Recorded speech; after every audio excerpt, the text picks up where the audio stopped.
Good evening, everyone. Thank you all for coming. I'd also like to welcome the Carus family. Thank you for all the help and assistance you've given me in preparing this presentation for tonight. You're a valuable resource for all the information and pictures that I have here tonight. Thanks for the help of the Carus family and the management. So, it's an important part of our local history that I'm glad to present to you tonight. It's gonna be hard to. Then came to America. Form of a young Zen student, TSuzuki. Came to work at Paul Carus and LaSalle at the turn of the century. Came to work at the Carus Mansion in 1897. From that beginning, Zen has entered America. Maybe the turn. Vital force. For many believers, way of living, a life of awareness and of grace. It'll be here between 4 Unfortunately, a.m. the word Zen has become an overworked word for doing something with simplicity. If you Google Zen and the art of, name your field, you'll find over 100,000 references to books on the art of something. You have books like Zen and the art of work, Oh, Zen and the art of saving the planet, Zen and the art of writing, which is by Ray Bradbury, and probably is a very good book. Zen and the art of the internet, and even Zen and the art of faking. Seems paradoxical, but the word does get misused. thank God. But it also has influenced many artists, writers, and composers with this emphasis on return to basic simplicity, awareness, and elegance. Oh, I got an idea. Introduction of Zen to the West, and its influence on popular culture as well. It owes a large debt of gratitude to that young student who came to LaSalle, TSuzuki. Suzuki influenced artists and thinkers. Carl Jung, Nobody's- Thomas Merton, Martin Heidegger, How do you John Cage, the get composer. to your settings? Artists such as Robert Rauschenberg, jazz musicians from Dizzy Gillespie to Yeah. Wayne Shorter and Sonny Rollins, authors from J.D. Salinger to Aldous Huxley, all championed the appeal of Zen as an alternative to the 1950s materialistic culture. Did you hit it? Lead authors took up Zen: Jack Kerouac, Oh, there we go. Gary Snyder, Allen Ginsberg, Ellen Watts. Cool. Trying. Field psychology, Eric Fromm, Karen Horney, and Carl Jung, were all enthusiastic about Zen. Suzuki. Suzuki, Carl Jung said, "We owe a great debt of gratitude to him for having brought Zen closer to Western understanding." 1950s, Zen was seen as an alternative for the avant-garde artists and thinkers to the conventional culture of its time. Buddhism was not unknown to the West earlier. The West had encountered Buddhism. They even gave the name Buddhism to the religion because in the East it was known as simply the way. And they found many different schools at that time, from Theravadan to Tibetan to Zen. It took a while for them to realize it really is all one religion. Where? Buddhism. The early transcendental philosophers, Thoreau and Emerson, were familiar with Buddhism. And it shows in their works. They quoted Buddhist ideas, although the translations were not and it was imperfectly understood. So maybe said that Zen in America really begins with TSuzuki, arrival in LaSalle, Illinois, in 1897. He began his collaboration with Dr. Paul Carus, Carus Mansion on 8th Street in LaSalle. You go there today, you will see this monument to TSuzuki's stay in LaSalle. You closed captions. Mute yourself. Carl Suzuki. Go to Marquette Street, you'll see another market where he lived. Our story really begins with Dr. Paul Carus,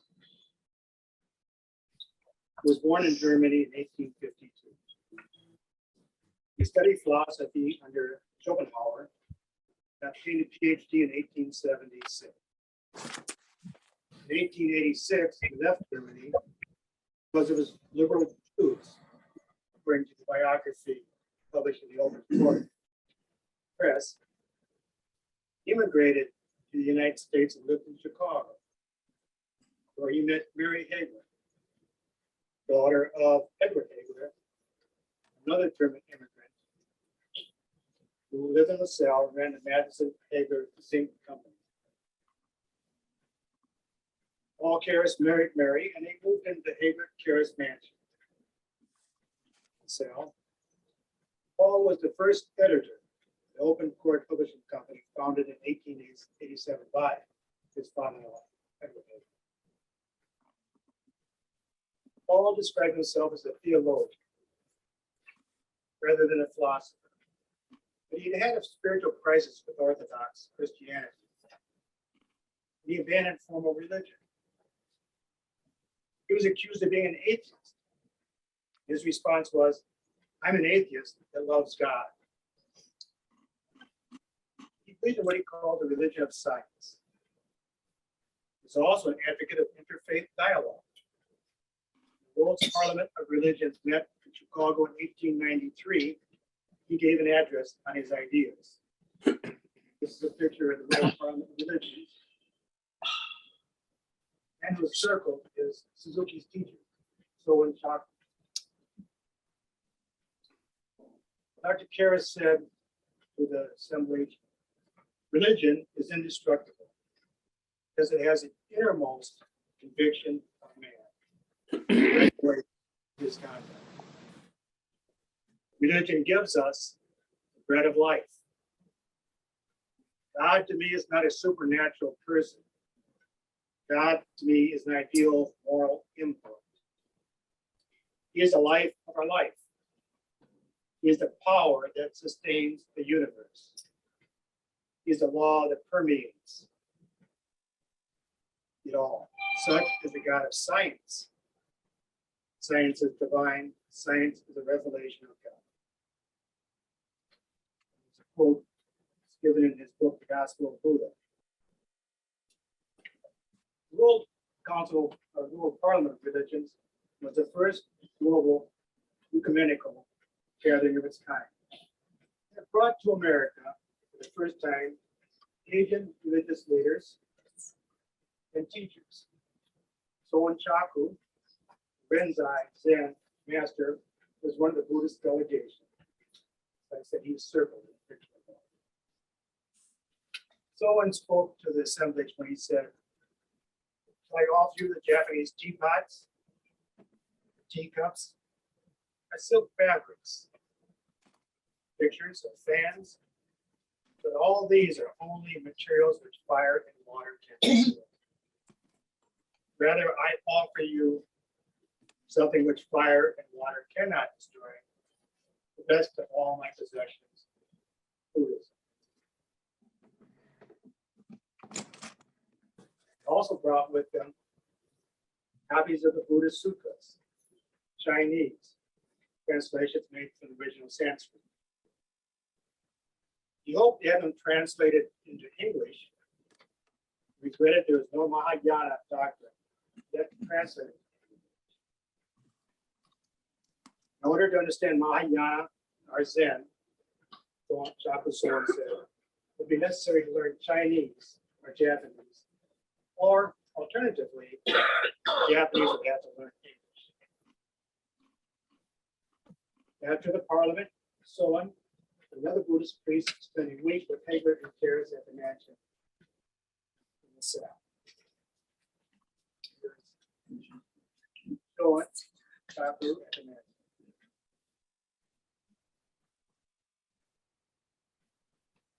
According to TSuzuki, Soyen and Carus had a mutual belief that religion must stand on a firm scientific foundation. Third, mythological elements. Carus asked Soyen to stay and help him translate the Open Court's series of Oriental works, but Soyen refused, since he was the abbot of an important Zen monastery. He suggested instead that he invite his student, LaSalle Suzuki, a young student who accompanied him to Chicago and translated this talk to the Parliament into English. Soyen, Shako, and Paul Carus kept up a correspondence. In 1894, Paul Carus wrote the Gospel of Buddha, which he wrote to counteract the West's estrangement from religion, its materialistic tendencies. Look at the first edition, published in 1894. It was republished by the Open Court Publishing Company. Still available That's the today. one I Still know. today. Carus was meant to modernize Buddhism, make it more accessible to Western readers. Carus sent Soyen copies of his book, who approved of the way that Paul Carus presented biography of Buddha. Suzuki translated the book for Japanese edition. And so in his introduction to the Japanese translation, someone wrote, if he, that is Carus, would be brought to understand the true meaning of Buddhism, it would be better than converting 100,000 ordinary people. Paul went on to write another book, Karma, a story of early Buddhism. He wrote an epilogue that religion of science is an agreement with the Buddhist teachings. It is a religion which bases man's hope for deliverance from evil upon enlightenment. This was translated into Russian by Leo Tolstoy. When it was later retranslated from Russian to European languages, he was credited as the author of it. Tolstoy wrote Paul Carus that, quote, I deeply regret not only that such a falsehood was allowed to pass unchallenged, but also the fact that it really was a falsehood. For I would be very happy were I the author of this tale. It's one of the best products of national wisdom and ought to be bequeathed to all mankind. Odyssey and Shako. The Buddhist tale seems to shed light on a new side of two fundamental truths revealed by Christianity. Life exists only in the relinquishment of one's personality, and the good of man is only in the union with God and through God with one another. That's Leo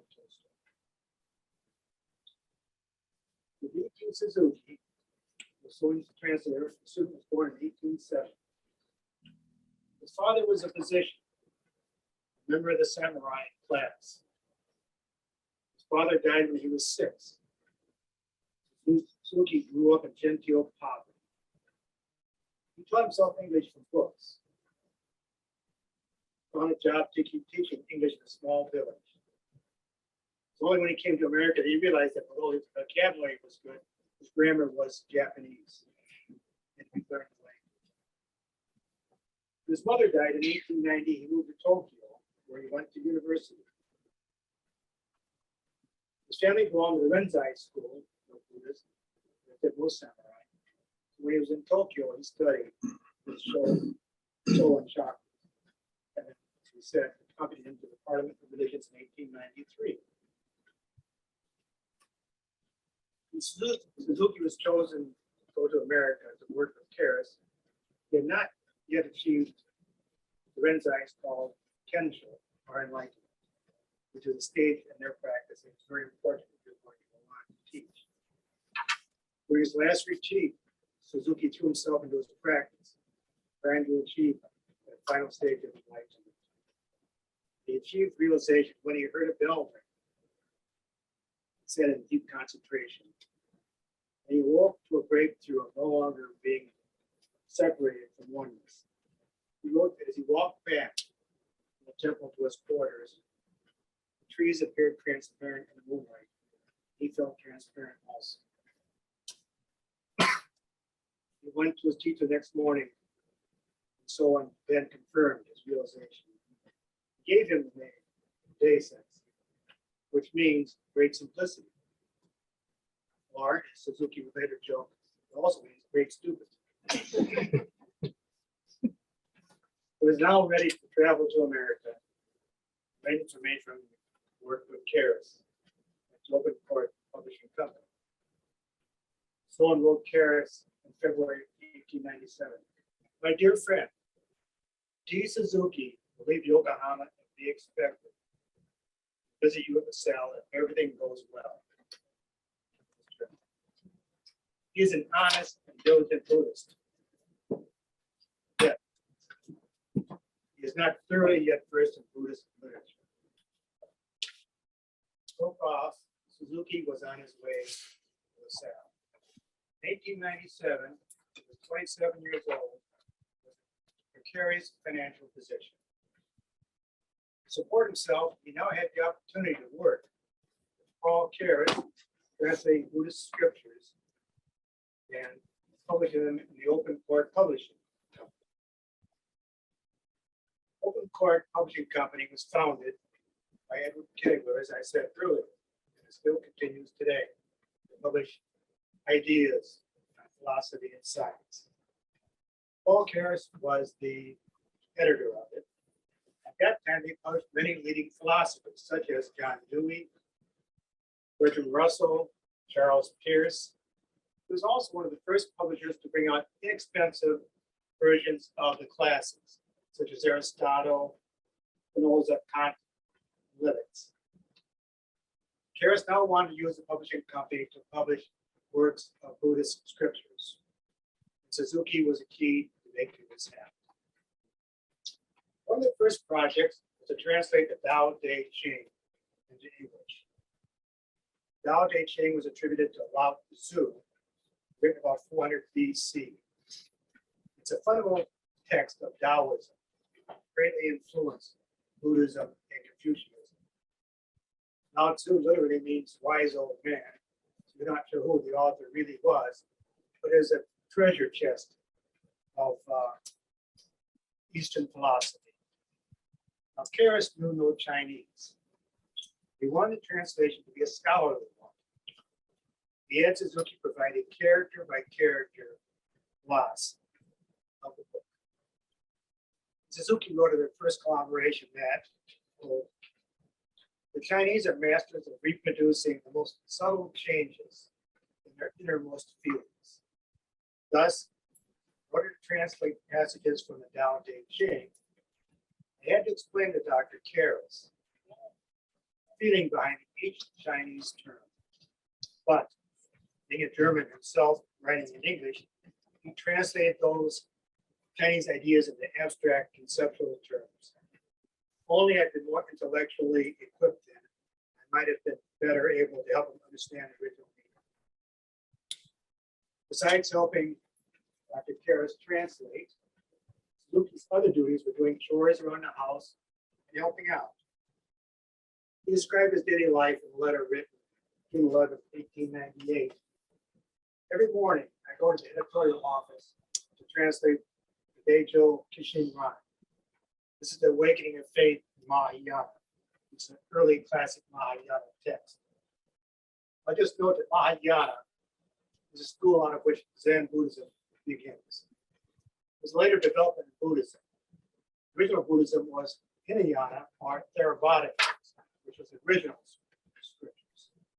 Mahayana built about 200 AD. Mahayana, we now have Zen. I was translating this early Mahayana text. Every afternoon and evening, I usually stay at home alone studying and doing research. When the weather is fine and I'm in the mood, I go cycling about the suburbs, take pleasure, reading the books I take with me in peaceful surroundings. These days, I'm leading a rather strange life, helping at times members of the family in menial work, such as drawing water from the well, carting earth, going on errands to the grocery, chopping firewood, and even cooking if need be. The translation of the Awakening of Faith was described as one of the young Suzuki's remarkable achievements.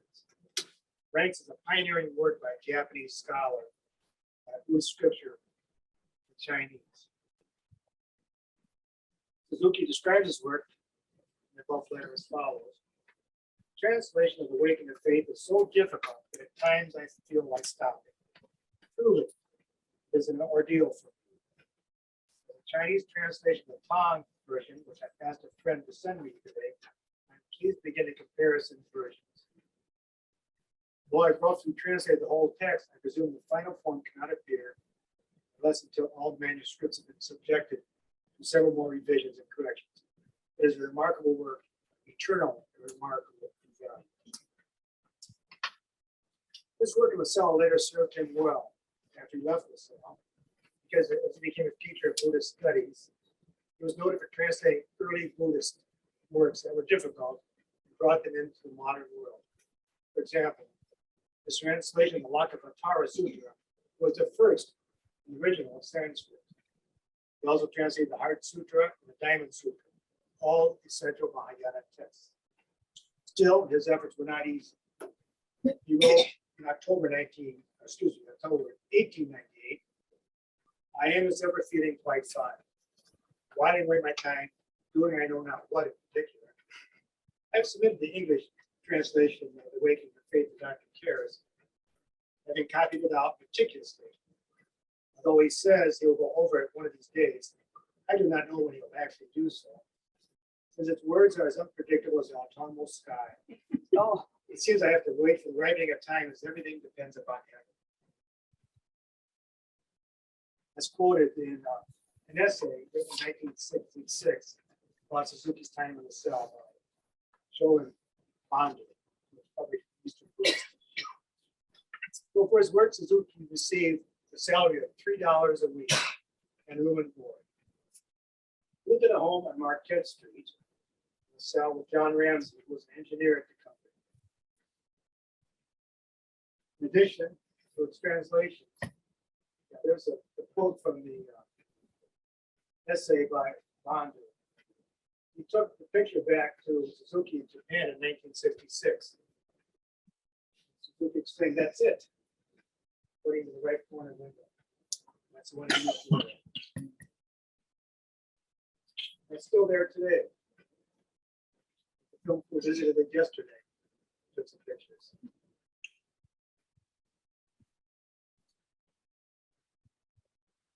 Suzuki began work in his own book in English called Outlines of Mahayana Buddhism.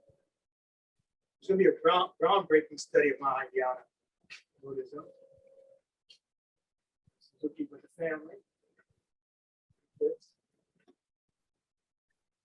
This book outlines of Mahayana Buddhism. This will be a groundbreaking study of Mahayana and Zen Buddhism. Soyen, Shako, and Paul Carus want to present Buddhism to the West as a single scientific system, fit into Paul's religion and science philosophy.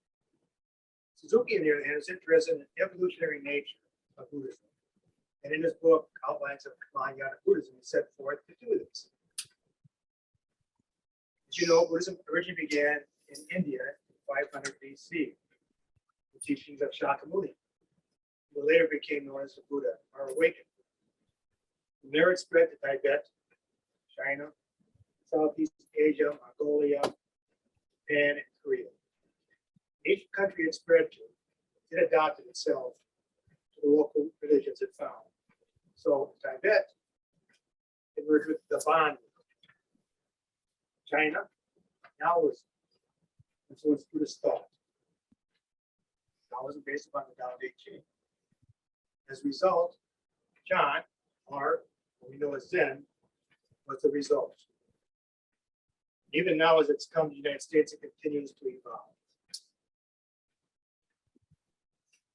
Interesting seeing how it does evolve, change from Buddhism grows on.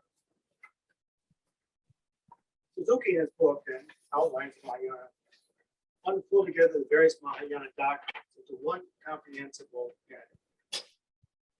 He was an advocate of Buddhism as more than a variety of doctrines, deities, and practices as it appeared to the Westerners. misled by the many forms it took in the East. He saw it as a vital force with its own place in the modern world. He wrote, Mahāyānism is not an object of historical curiosity. Its vitality and activity concern us in our daily life.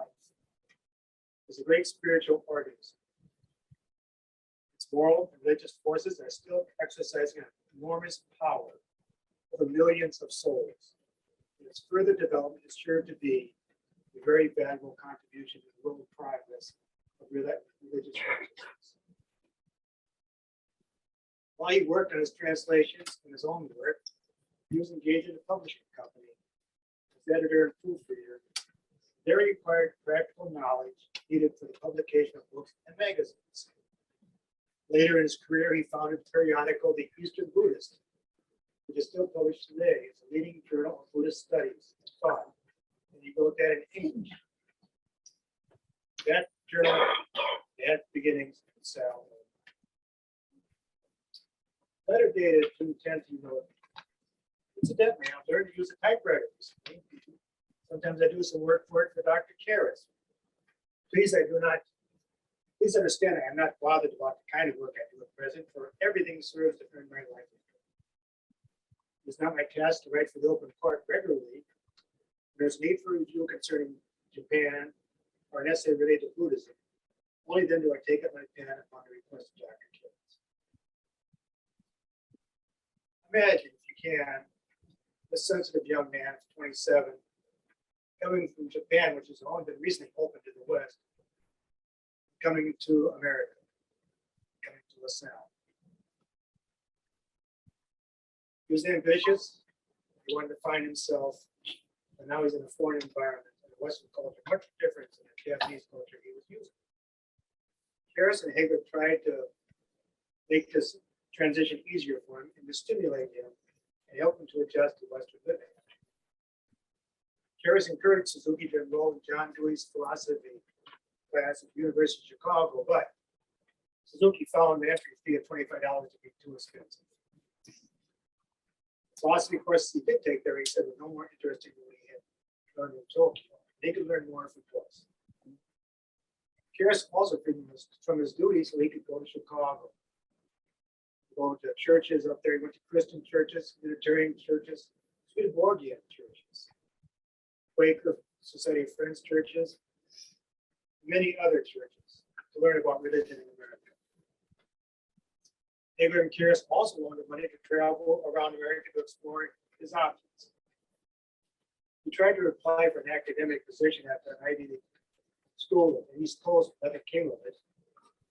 In May 1903, he visited Yale University. He said he found the intellectual environment there to be very stimulating. Later, Carus tried to secure a post for him at the University of Chicago and teaching Chinese, but it was unsuccessful. Suzuki was restless and perhaps a little homesick. In 1903, he visited San Francisco to visit a Japanese Buddhist mission. He wrote Carus he was having a pleasant vacation, enjoying himself with his daily contact with his country. He delivered a series of lectures there, but complained of the number of cranks and quacks in the San Francisco non-Western scene. Some things don't change very much, perhaps.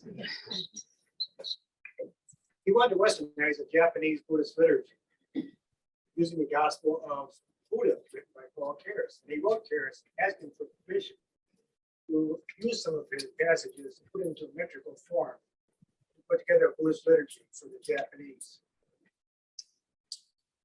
In 1905 and 1906, his teacher Soyen Shako came to America and toured from San Francisco to Washington, New York, Philadelphia, and Boston. Suzuki accompanied him on his trip, helping to translate. Carus later published the lectures that Soyen Shako gave in his book, Sermons of a Buddhist Abbot, in 1906. A few years ago, I found this 1906 edition in the discard bin of the LaSalle Library. It was a treasure which I took home and I still have today. Someone's message was very much like Carus's message. It said that Buddhism is always ready to stand before the tribunal of science, let her pass judgment on its merits or demerits. And Soyen, like Carus, took some liberties with Buddhist concepts to make them more accessible to Western sensibilities. Soyen said that the doctrine of Dharmakaya may be considered to correspond to the Christian concept of God. And again, he said the practical ethics of Buddhism is the manifest glory of God in all of our conduct, all of our thoughts, all of our wishes and desires. And to some extent, Suzuki, his own writings, the outline he wrote, presented Buddhism in the same manner. He wrote, he compares nirvana to the Christian idea of heaven by following God's commandments. He compared karma to the application in the ethical realm of the theory of conservation of energy. And he suggested that the Buddha and the Christ change your accidental places of birth. Gautama, Buddha, might have been Christ, arising against the Jewish traditionalism, and Jesus, a Buddha, perhaps propounding the doctrine of the non-ego and nirvana, Dharmakaya.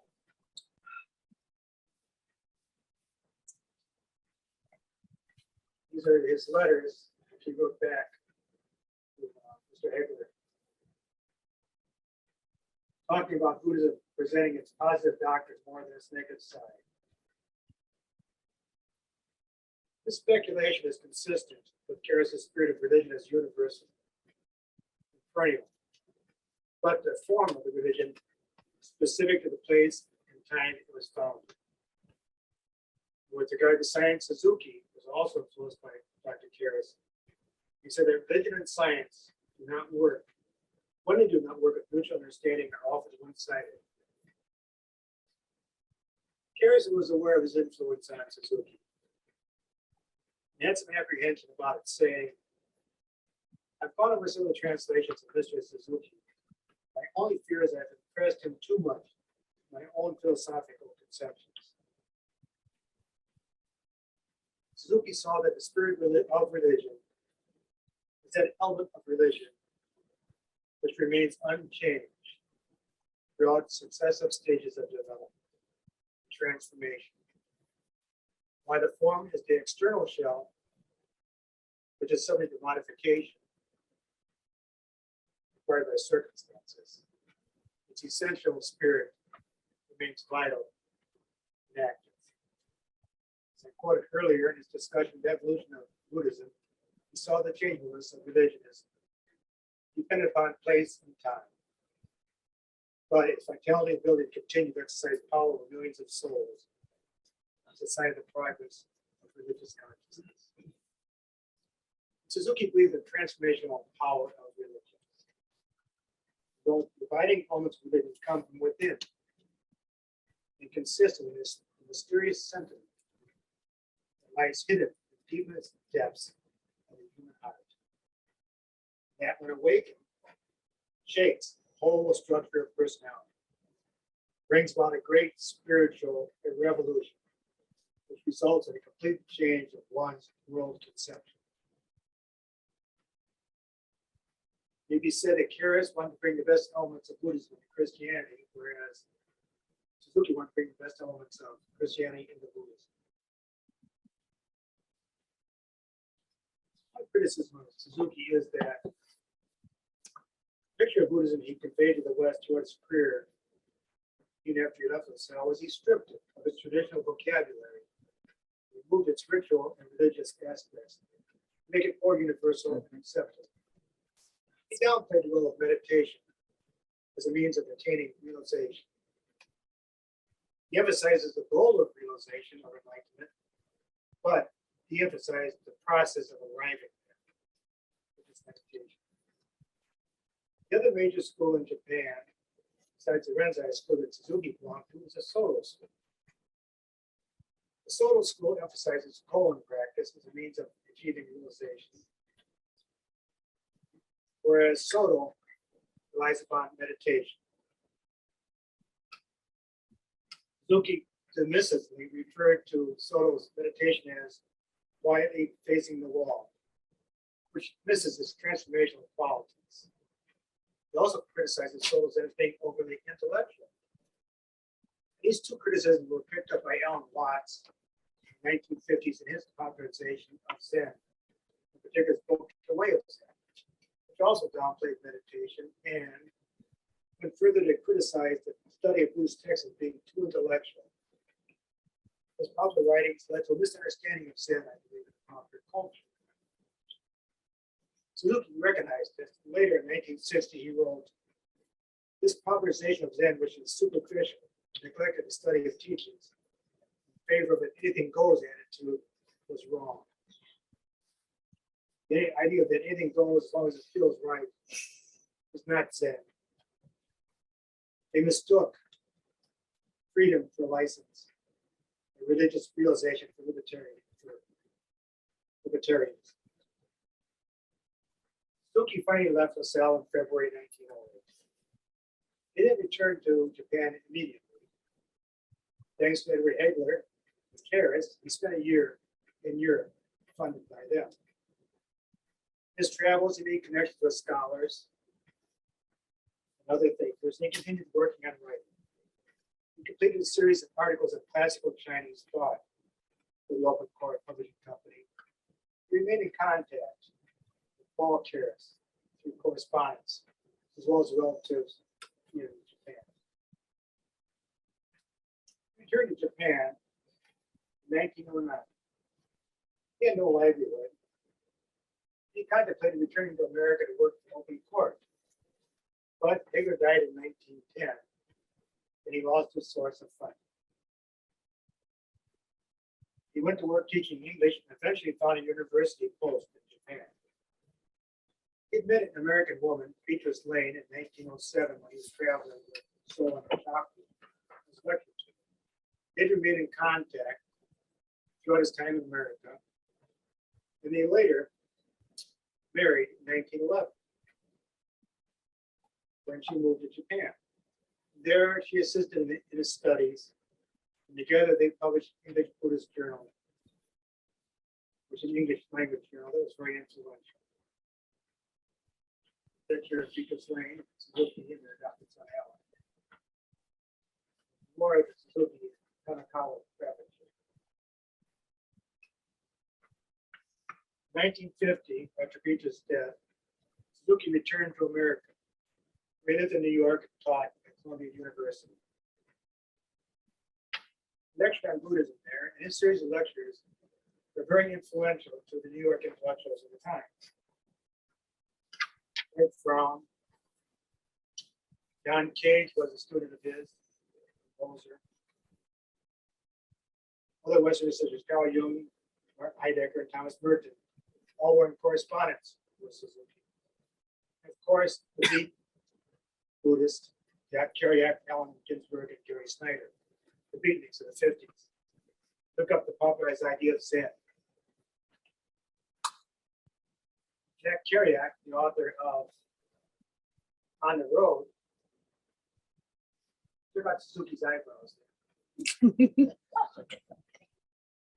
It's considered a sign of wisdom to have large eyebrows. Something my wife doesn't agree with. But Jack Kerouac, the author of On the Road, his next book was called The Dharma Bumps, which he wrote about his time in San Francisco with Gary Snyder. Now, Gary Snyder was a real Buddhist. He spent time in Japan studying Buddhism. He really understood it. Jack Kerouac was enamored of Gary Snyder, and he wrote a novel about his time with Gary Snyder.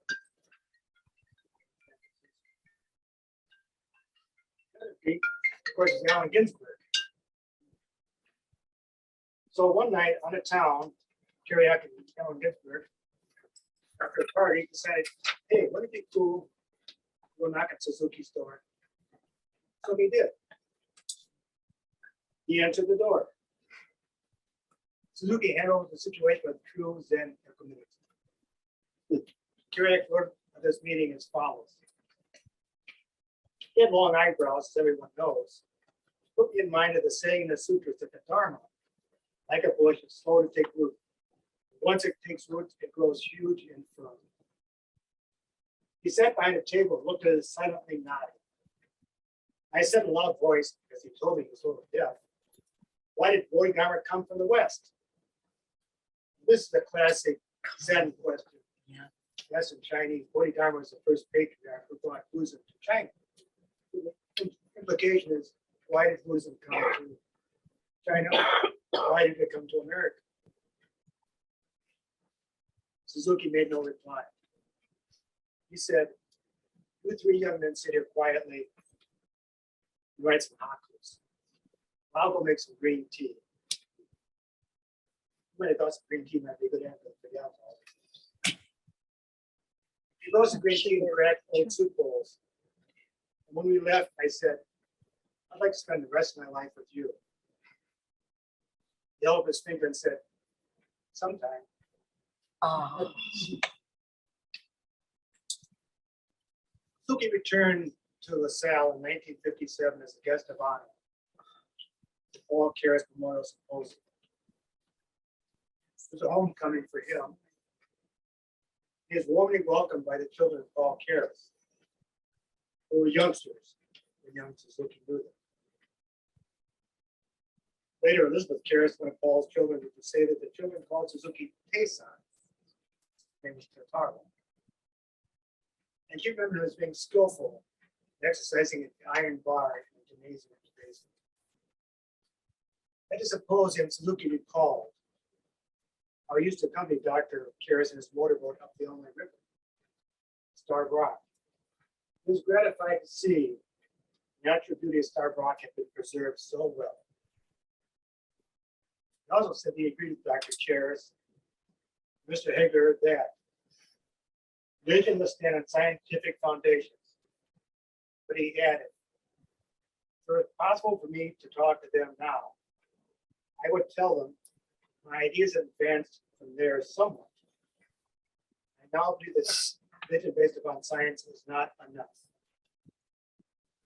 There are certain mythological elements in every one of us which cannot altogether be lost in favor of science."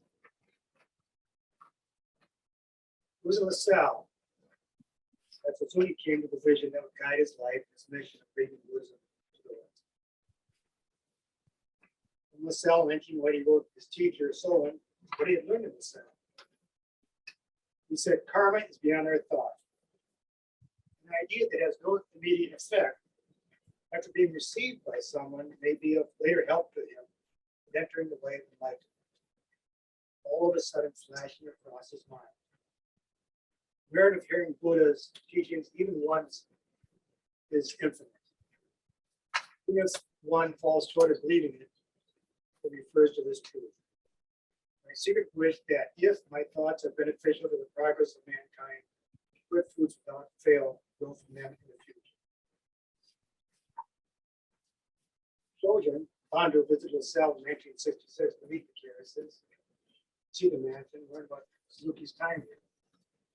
He wrote an article entitled D.T. Suzuki's Life at LaSalle, which was published in Eastern Buddhist in 1966, that Suzuki's great life at LaSalle was firmly sustained by a strong conviction of the eternal duration of truth, born of his ardent bodhicitta, aspiring to share the truth with all humanity. Young as he was, he succeeded in discovering peace of mind amid adversity. Firm belief that the fruit was always inherent in the seed. His everyday life in the self, however trifling it may have appeared. Suzuki died in 1966. He had lived long enough to see the Zen seeds that he had planted, beginning in the cell, now coming to the fruit. I trust that although we may have had some misgivings about our early missteps, but he knew the true vitality of Zen would ultimately bear real fruit. The vitality he spoke of was and is still now manifesting itself. It's interesting that he brought Zen from Japan to America. As I said, when it goes to another country, Zen evolves. We now see Zen in Japan. It's losing some of its figure. no longer has the vitality it had in the past. Zen priests now perform weddings and funerals. They don't have the same spirit of study of Buddhism that now exists in America. In America now we have got Buddhist temples, monasteries throughout the country. The one in Iowa, there's Minnesota, San Francisco. We have 2 Zen centers here in the area. At Diane Martin's Zen Center outside of Ottawa, Zen Farm, Indian Creek Zen Farm Hermitage. We've got one in Ottawa, One River Zen. So Zen is alive and active, and these seeds that Suzuki planted are bearing this fruit. We're manifesting what he had originally brought to us. It's different, it's changed. It doesn't rely upon monks, it relies upon lay people.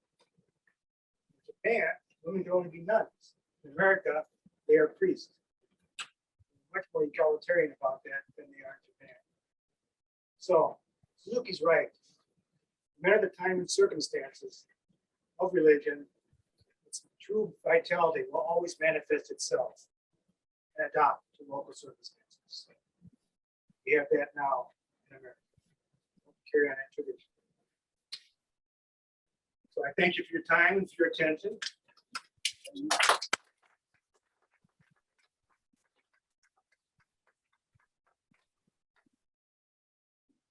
Slide.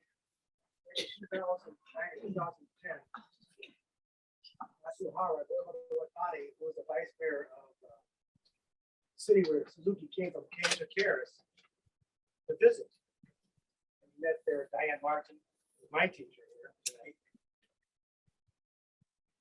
We're going to celebrate the centennial of Buddha of Suzuki's. Back in Kawatama.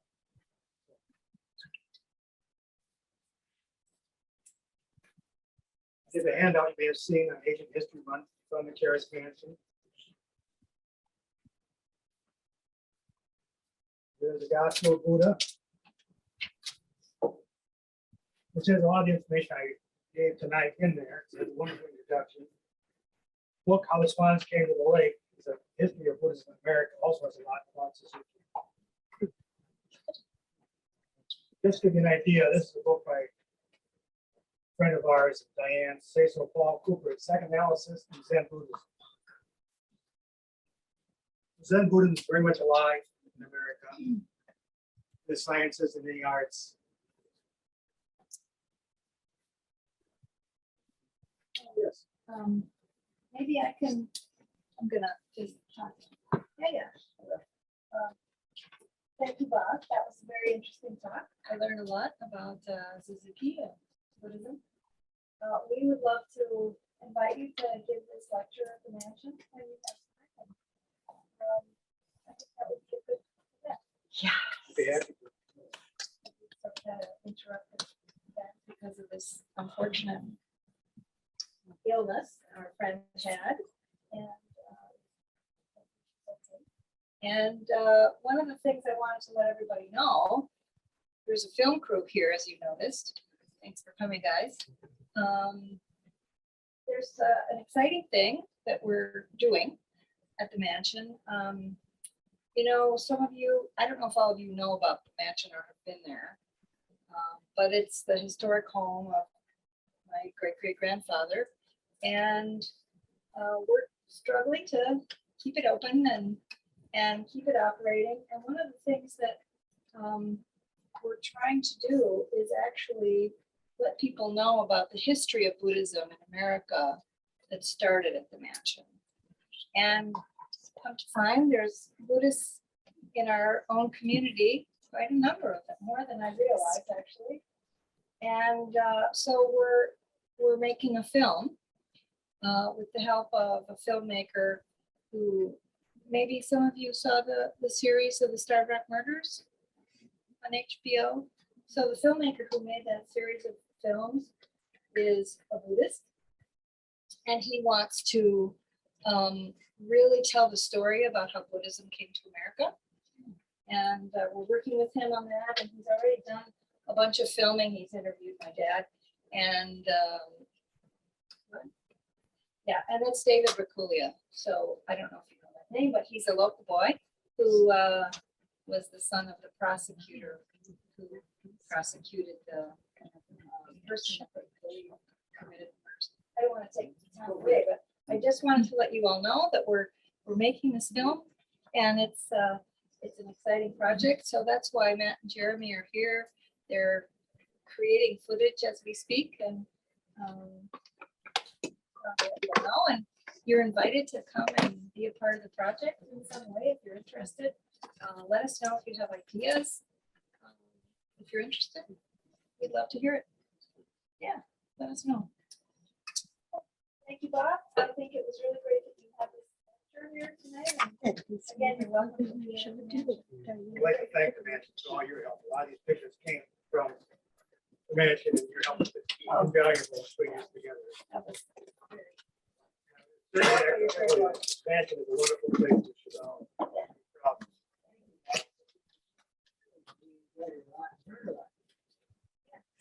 That's a real compliment. Still very honest. There's an update. Something new. Next year,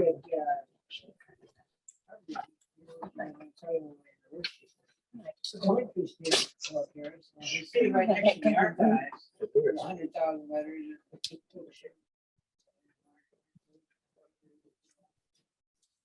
You go to the book call, who does good one?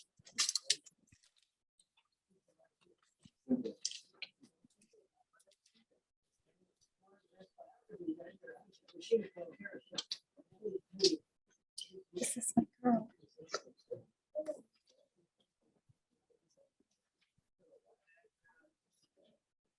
See